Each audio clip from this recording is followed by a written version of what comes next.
কিরে, তোরা এতদিন পর এলি বলে তো আজ দুপুরটা তবু ভালো কাটছে। দেখ, তোরা আসবি বলে তোদের জামাইবাবুকে দিয়ে আয়োজন করিয়ে আজ 7 রকম তরকারি রান্না করেছি। হ্যাঁ, তবে আমাদের বাড়িতে আরো বেশি আয়োজন হবে। এমনিতে আমরা সাধারণ দিনেও 5 তরকারি ছাড়া ভাত খাই না। নয় আজকে 2 রকম বেশি খাবো। ধুর, তুমি খালি খাবার গল্প করছো, একটু ওই কথাটা বলবে না? হ্যাঁ, সব কথাই তো শুধু মনের মধ্যে চেপে রাখো। এমন অনুষ্ঠানের দিনেই তো এইসব কথা বলার উপযুক্ত সময়। কি এমন কথা? কথা হচ্ছে যে দিদি, তোর তো ছেলে পুলে নেই, বয়স হয়েছে। এখন যদি এত বড় জমি বাড়ির একটা ব্যবস্থা না করে দিস, তাহলে তো ভবিষ্যতে 5 ভূতে লুটে পুটে নেবে। হ্যাঁ বাবা, আমাদের গ্রামের ঘরের যা লোকজনের ব্যবহার। আমি বিয়ে করিনি বলে আবার আমাকে বঞ্চিত করো না যেন। সম্পত্তি আর কি, চাষের জমিটুকু সেটুকুর আয়েই তো জীবন চলছে। ওটুকু যদি তোদের দিয়ে দিই তাহলে বেঁচে থাকবো কি নিয়ে, আর খাবোই বা কি? তার থেকে বরং আমার মরে যাওয়ার পরে তোরা ওসব ভাগ করে নিস। ছি ছি দিদি, তুমি মরবে কেন? মরার কথা কি বলতে আছে? তোমার ঘরে বসে এমন শুক্তো, ভাত, ডাল, মাছের তরকারি, ডালনা, পায়েস, মিষ্টি, শাক ভাজা দিয়ে ভাত খাচ্ছি, আর তোমার মৃত্যু কামনা করব? এমন কি স্বার্থপর নাকি আমরা? তাহলে আজই আনন্দের দিনে টাকা পয়সার কথা কি না তুললেই নয়? যাই হোক, এসেছিস যখন সবাই তখন 2 দিন থেকে যাবি। এই সব কথা আমরা পরে আলোচনা করব। দিদি ভালো ভালো খাবার খাওয়ালো আর তুমি সব ভুলে গেলে। হ্যাঁ, তুমি আবার রাতের বেলা শুরু করলে। শুরু করবো না তো কি করব? কবে থেকে বলছি মেজ বউয়ের মতো কলকাতা থেকে একটা কাঞ্জিবরম শাড়ি কিনে দাও। তোমার তো তার মুরোদই নেই। এখন কি আমি তোমার জন্য এই রাতের বেলায় শাড়ি কিনতে যাব নাকি বলো তো? তার ব্যবস্থাটা তো করতে পারো। কি ব্যবস্থা করব আমাকে বলতে পারো? কেন, দিদির 7 তরকারি খেয়ে তোমার মাথা কি ঘুরে গেছে নাকি? হিসেব চেয়েছো? বাবার মৃত্যুর পর বাবা যে জমিগুলোকে দিয়ে গিয়েছিল সেগুলো কি হলো? জামাইবাবু কি বেঁচে খেয়ে নিয়েছে নাকি? সব নিশ্চয়ই আছে। সব আছে যখন তোমরা ওরকম কাঁদুনি গাইছে কেন? দুপুরবেলা খাওয়ার সময় এমন করে বললো যে ধান জমিটা ছাড়ার কিচ্ছু নেই, ওটুকু ভাগ হয়ে গেলে এনো, না খেতে পেয়ে মরে যাবে তোমার দিদি জামাইবাবু। কেন, মায়েরা তো গয়না কোথায় গেল বিয়ের সময় যে দিয়েছিল? আছে আছে, সব তোলা আছে, না দেওয়ার জন্য ওরকম বলছে। মুখে তুমি যতই ভালো ভাবো, আমি তখন দেখেছি জয়ার চোখ ছিল ওই কাচের আলমারিটার দিকে। ওর ভিতরেই নিশ্চয়ই লুকোনো আছে সব মালপত্র। যত যাই হোক, দিদির বাড়ি এসে তো আর চুরি করতে পারি না। আহা গো, আমার নাটক করতে এলো। তুমি যদি এরকম হাতে চুরি পরে বসে থাকো তাহলে তোমার ভাই আর ভাইয়ের বউ চুরি করে নিয়ে যাবে। এখন পুরুষ মানুষ হয়েছে, ভেবে দেখো তুমি নেবে না ভাইকে দেবে। যত সব অনামুখ। আরে এসো এসো রঘুনাথ, এসো জয়া। এখন চাষের সময় বলে তোমাদের সাথে দুদণ্ড কথা বলতেও পারছি না। তা দিদির বাড়ি ভালো কাটছে তো? আতিথেয়তার কোনো কমতি নাই তো? এই দেখো, তোমাদের জন্য মাছ ধরছি আজকে। পুকুরের টাটকা মাছ খাবে দুপুর বেলায়। পুকুরের মাছ খেলে সেই স্বাদ আর কোনোদিন ভুলতে পারবে না। সবই তো হলো জামাইবাবু, কিন্তু আসল কাজের কাজ তো হলো না। কি কাজের কাজ বলছো বলো তো? উফ, আমি সব বলবো নাকি? তুমিও তো কিছু বলবে। বলছিলাম, ওই পুকুরটা তো মানে শরিকি পুকুর, হ্যাঁ, এতে আমাদেরও ভাগ আছে। তা তোমাদের ভবিষ্যৎ ভোগ করবার তো কেউ নেই, সব সম্পত্তি তো সেই আমাদের মধ্যেই ভাগ করে দিতে হবে। এখন থেকে আশা করি কিছু বন্টন করা শুরু করবে। আর তাহলে পুকুরটা কিন্তু আমরাই নেব। বড় পছন্দ হয়েছে এই পুকুরটা। হ্যাঁ, তখন কি আর নিজেরা মাছ চাষ করতে পারবো? লোককে জমায় দিয়ে মাছ ব্যবসা করব। আরে ভাইয়া, এরকম ভাবছো কেন? আমার তোমার বলে কিছু আছে নাকি? সব তো আমাদেরই। কিছু মনে করবেন না জামাইবাবু, কিন্তু ব্যাপারটা যদি শুধু আমাদের আর আপনাদের মধ্যেই হতো তাহলে কোনো সমস্যা ছিল না। এদিকে এতগুলো মাথা, সবাই একেবারে ওঁত পেতে বসে আছে। চিল শকুনের তোর অভাব নেই চারিদিকে। সেই জন্যই বলছি, তাহলে রোজ রোজ তো আর আসার সময় হয় না এই গ্রামে। এবারই সব লেখাপড়ার ব্যবস্থা করে নেব। ভাই, তোমাদেরকে ডেকেছিলাম আনন্দে কয়েকটা দিন কাটাবো বলে, কিন্তু তোমরা তো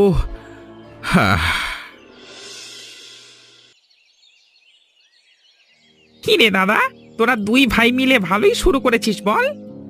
কি হলো রঘু, হঠাৎ এরকম চেঁচামেচি করছিস কেন? চুপ থাকি বলে কি আর ভাবিস আমি কিছু জানি না, কিছু বুঝি না? কি বোঝার কথা বলছিস সেটাই তো বুঝতে পারছি না। দেখ, আমার সাথে বেশি চালাকি করতে আসবি না, হ্যাঁ? আরে কিসের চালাকি? কেন, মেজদা আর মেজ বৌদি আজকে পুকুর ধারে জামাইবাবুর মাথা খায়নি? দেখ, যদি কিছু আলোচনা আমাদের মধ্যে হয়েই থাকে সেটা ন্যায্য। তুই যেটা নিবি সেটা তোর ব্যাপার, কিন্তু আমরা আমাদের দাবি জানিয়েছি। এর মধ্যে লুকিয়ে চুরিয়ে কথা বলবার কিছু নেই। আর এমন ভাবে তুই কথা বলছিস যেন আমরা সব একাই নিজেদের নামে করে নিচ্ছি। সেটাই তো বলছি, আমি ঘাসে মুখ দিয়ে চলি না, হ্যাঁ? তোদের মতো চামার আমি নই। আমার স্পষ্ট কথায় কষ্ট নেই, তোরা হচ্ছিস লোভী, ভাগযোগ করে খেতে জানিস না। নিজেরা পেছন থেকে কত কি গুছিয়ে নিয়েছিস আখেরে, সেটাকে আমি জেনে বসে আছি। দেখ, মুখ সামলে কথা বলবি কিন্তু। যা সারা যা। বাবা গো, ও ও। কি হয়েছে রে, তুই গায়ে হাত দিচ্ছিস কেন, হ্যাঁ? দিল রে, মাথা ফাটিয়ে দিল আমার, ওরে বাবা রে। ওগো তোমরা এসে আটকাও গো, এরা এখানে রক্তারক্তি করছে। তোমার কাছে কত শুনেছি তোমার গ্রামের বাড়ির কথা, কিন্তু কোনোদিন তো তুমি আমাকে নিয়ে চলো না। কবে নিয়ে যাবে গো? এই তো পড়াশোনা শেষ হয়ে গেল, চাকরিও পেয়ে গেলাম। এবার তাড়াতাড়ি করে তোমাকে বিয়ে করে বাড়িতে নিয়ে যাব। জানোই তো আমার নিজের বলতে কেউ নেই, অথচ যারা আছে তারা হয়তো আমার সব থেকে বেশি আপন। তারা আমাকে মেনে নেবে তো? দেখো, আমি ছোটবেলা থেকে বাবা মাকে দেখিনি নিজের। জন্ম থেকে যাদের দেখেছি, যারা আমাকে মানুষ করেছে কষ্ট করে, তাদের সর্বস্ব দিয়ে তারা আমার জন্মদাত্রী বাবা মার থেকেও বেশি আপন। আমার পছন্দ তারা অবশ্যই মেনে নেবে। তবে তোমার বোধহয় গ্রামের বাড়িতে গিয়ে থাকতে অসুবিধে হবে। হ্যাঁ, তুমি যেন কত বোঝো আমাকে। কেন, বুঝি না নাকি? যদি বুঝতে তাহলে এরকম করে বলতে না। আসলে ওই গ্রামের জীবন আমার ভালো লাগে, সেই জন্য তো তোমাকে অত ভালোবাসি। আর শহরে এত ছেলে থাকতে তোমাকে নিজের জীবন সঙ্গী হিসেবে বেছে নিয়েছি, কারণ তোমার মনটা একেবারেই গ্রামের মানুষের মতো তাজা আর ভালো। না গো, আজকাল সেখানকার মানুষও আর ভালো নেই, চারিদিকে শুধু হিংসে আর মারামারি। ঠিক আছে, তুমি আমাকে নিয়ে চলো, আমি তোমাদের সব হিংসে মারামারি বন্ধ করে দেব।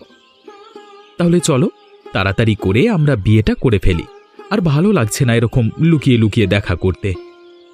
আমি তো রাজি, তুমি যেদিন বলবে আমি সেদিনই তোমার সঙ্গে চলে যাব, সারা জীবনের মতো। আর ভালো লাগছে না গো এই জায়গা জমি নিয়ে বিবাদ। মনে হচ্ছে এর থেকে কিছু নেই যাদের, তারাই ভালো আছে। আজকে যে ওরকম একটা সামান্য বিষয় নিয়ে রক্তারক্তি কাণ্ড করবে, সেটা কি করে জানবো বলো তো? আমি তো শখ করে ওদের জন্য মাছ ধরছিলাম। মানুষের মনের লোভ একবার ঢুকে গেলে তারা পরিবার পরিজন আত্মীয় বন্ধু কিচ্ছু মানে না। কিন্তু রঘুনাথ বরাবরই মাথা গরম, রগচটা ছেলে। যতই যাই হোক, আমি তো ওদের বড় দিদি। ওরা যদি চায় আমাদের সম্পত্তি নিয়ে সুখে থাকতে, তাহলে কি করব বলো তো? দেখো, এসব বাড়িঘর নিয়ে তো আমরা ওপরে যাব না। ভাবছি কালকে সকালেই ওদের বলবো যে নিজেদের মতো ভাগাভাগির ব্যবস্থা করে নিতে। কিন্তু একবার শহরে কথা বললে হতো না? ঠিকই বলেছ, কিন্তু তার সময় কই? ওরা এবারে ঠিক করে এসেছে যে আমাদের থেকে কিছু না কিছু নিয়ে যাবে। শেষ পর্যন্ত দিদির বাড়ির 7 রকম তরকারিতে যে রক্ত মিশবে, এটা কোনোদিন ভাবতে পারিনি। হায় রে কপাল।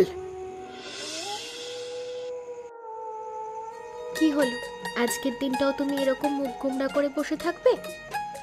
না গো, কিছু একটা গন্ডগোল চলছে ভেতরে ভেতরে। নতুন এসেছি বলে আমাকে কিছু বলছে না, কিন্তু সমস্যাটা মনে হচ্ছে ভয়ানক। হ্যাঁ গো, আমারও তাই মনে হলো। আর বড় মামার মাথাটা ফাটালো কি করে, সেটাও তো কেউ কিছু বললো না। তোমাকে বলেছিলাম না, আজকাল গ্রামের মানুষের মন শহরের থেকেও বেশি জটিল। তবে একটা জিনিস বুঝতে পারলাম, তুমি এসে যাওয়ায় মা বাবা অনেক নিশ্চিন্ত বোধ করছে।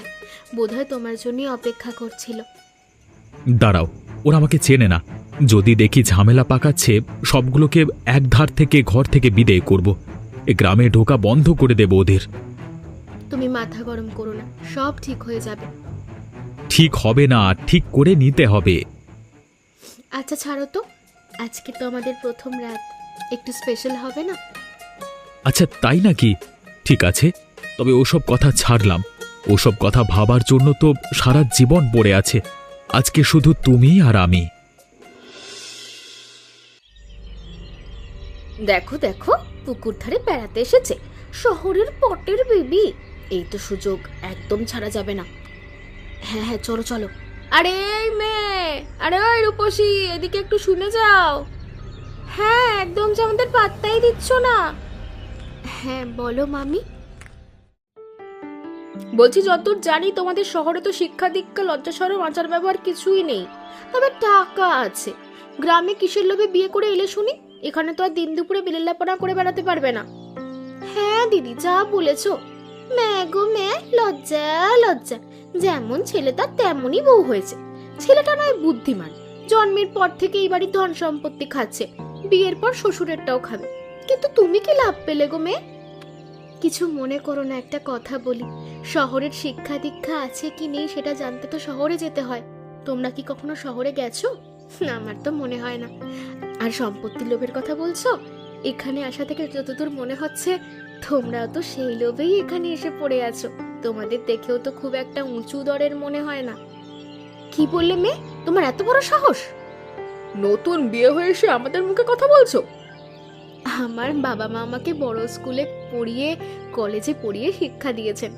উচিত কথা স্পষ্ট করে মুখের ওপর বলতে জানি আমি। সেটা তো তোমাদের কষ্ট হলে আমার কিছু করার নেই। আর এইসব বিষয় নিয়ে আমি কোনো বেশি কথা বলবো না। যদি কিছু বলার ইচ্ছে হয় সেটা সমীরকে বলবো।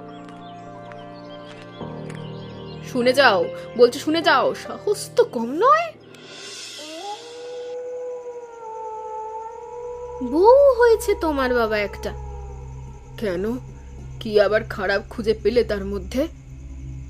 নতুন বউ, পালিত ছেলে ঘরে আসার পর থেকে বুঝতে পারছি দিদি তোমার মাটিতে যেন পা পড়ছে না। সাপের 5 পা দেখেছো? তবুও বলছি, ওই বউ কিন্তু রাক্ষসী।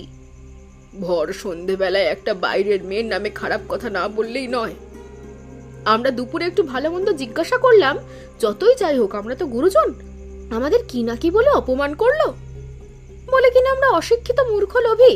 আমি তো সত্যি কথাই বলেছি। আমার ঘরে যদি ওরকম মেয়ে বিয়ে করে আসতো না, একেবারে চুলার কাঠ বার করে মুখে গুজে দিতাম। অন্যের মুখে জ্বলন্ত কাঠ গোঁজবার আগে নিজেদের মুখটা বরং ওই চুলোর ভেতর একটু ঢুকিয়ে দাও। এমনিতেও তো মুখগুলো পুড়িয়েই ফেলেছ পরের নিন্দা করে, আর পরের সম্পত্তির উপর লোভ করে, তাতে আরো মানাবে ভালো।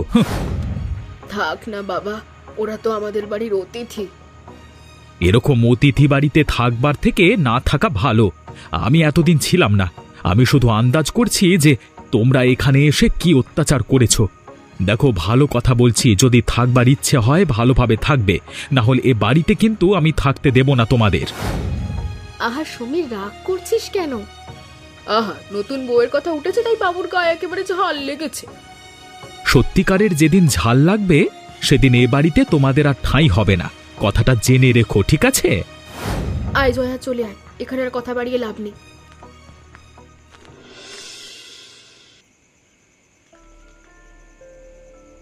পরিস্থিতি যতটা সহজ ভেবেছিলাম, ওই ছোড়াটা এসে সব গন্ডগোল করে দিল।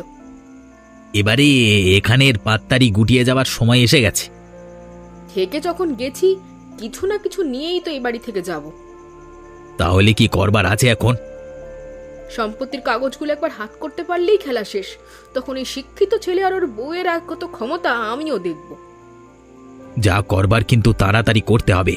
আজকে সন্ধেয় তোমাদের যেভাবে কথা শুনিয়েছে, কোনোদিন বলবে বাড়ি থেকে বেরিয়ে যেতে। তুমি চিন্তা করো না, আজকের রাতটা যে করে হোক কাটতে দাও।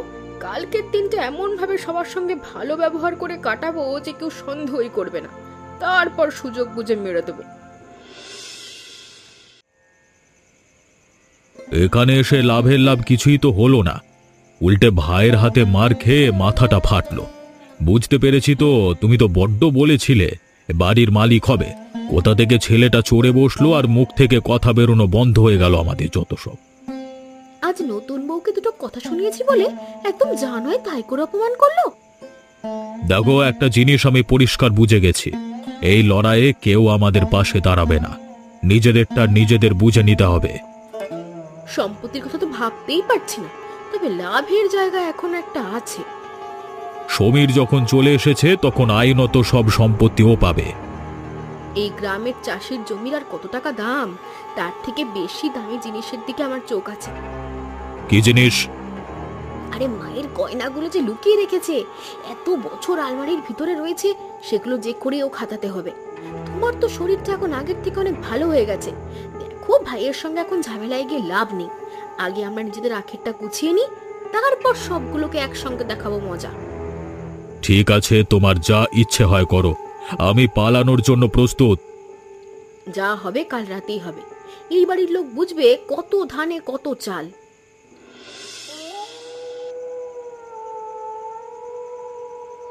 শালা, এখানেই রাখা রয়েছে জমির কাগজ আর গয়নাগুলো।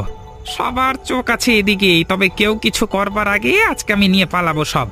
দাদার মাথা ফাটিয়েছি, এবার এদের ভিখিরি বানাবো। হ্যাঁ, সালা, তাই তো ভাবছি, বিড়াল আবার দুধ খাবে না? আমরা ডালে ডালে চলছি আর তুই পাতায় পাতায়। কি ভেবেছিলিস আমরা দুধ খাওয়ার আগে তুই বাটি খালি করে রেখে যাবি? দেখো, বেশি ঝগড়া করো না, এখন যা হবার হয়েছে। সবাই জেগে যাবে। চলো, দুই ভাইয়ের ভাগ করে নাও আর পালাই চলো আমরা তিনজন এখান থেকে। ওরে চোরের দল, তিনজনে মিলেমিশে সব সম্পত্তি তো উড়িয়ে দিলি তোরা। আমার মাথা ফাটিয়ে এখন তলে তলে চুরি করে পালাচ্ছিস? আর তোরা কি মুখ দেখতে এসেছিস এত রাতে? কে চোর? ওরে বাবারে, তোরা এত রাতে? ওগো দেখো, ওরা ওখানে কি করছে। কি তোরা সবাই, তোদের হাতে কি? কি হয়েছে বাবা? এদের দেখে তো মনে হচ্ছে চুরি করতে এসে ধরা পড়েছে। বা রে বা, ঘরের মধ্যে শত্রু থাকবে না তো কোথায় থাকবে? আমি এতদিন তোমাদের বলিনি, আজকে বলছি, এ বাড়ির সব সম্পত্তির মালিক আমি। আমি শহরে যাবার অনেক আগেই বাবা মা আমার নামে সবকিছু লিখে দিয়েছে। তাই এই বাড়ির মালিক হিসেবে আমি তোমাদের আদেশ করছি, এই মুহূর্তে তোমরা এ বাড়ি থেকে চলে যাও। আর যদি নাও যাও, তাহলে চুরির দায়ে আমি শহর থেকে এক্ষুনি পুলিশ এনে সবাইকে ধরিয়ে দেবো। হ্যাঁ, অতিথি আদর অনেক হয়েছে, এবার আমিও চাই তোরা বিদেয় হ। দূর হয়ে যাও বলছি, এরকম অতিথি যেন কারোর ঘরে না জোটে। কত সাধ করে ভালোবেসে ডেকেছিলাম তোদের বাড়িতে নেমন্তন্ন খেতে, শেষ পর্যন্ত কি তা চুরি করলি? এক্ষুনি যাবে না আমি ডান্ডা দিয়ে মারতে মারতে তাড়া করবো? যাচ্ছি যাচ্ছি যাচ্ছি। যাচ্ছি তো। যাচ্ছি বলছি তো। আজকাল আর কাউকে ভরসা করার উপায় রইল না। আর হ্যাঁ, তোমরাও কিন্তু একটু দেখে শুনে ভরসা করো মানুষকে। আর গল্পটা কেমন লাগলো জানিও, আর আমাদের চ্যানেলটা সাবস্ক্রাইব করতে ভুলে যেও না।